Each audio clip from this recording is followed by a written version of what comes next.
A e di se si klasifikohen lojrat? Cilat zhanre luan vërtet?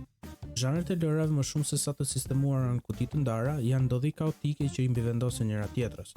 Le të zhytemi në këtë çmenduri së bashku duke filluar me Adventure Games. Mendon se është thjesht shko këtu bëj këtë? Gabohesh rënd sepse është një univers i tërë nën zhanresh. Së pari point and click.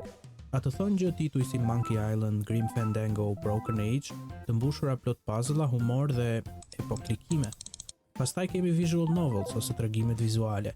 Doki Doki, Paranormal Site dhe Clannad janë disa që më vinë në mend. Gjërat më të rëndësishme në këtë nën zhanër janë fabula, zgjedhjet dhe ndoshta ndonjë zemërthyerje e lehtë. Së fundmi, si ndër lojrat më të mira të nën zhanrit interactive movies, filma ndërveprues, do të quaja Detroit Become Human, Heavy Rain dhe Life is Strange. Ti je regjizori dhe çdo zgjedhje e jotja ka rëndësi madhore.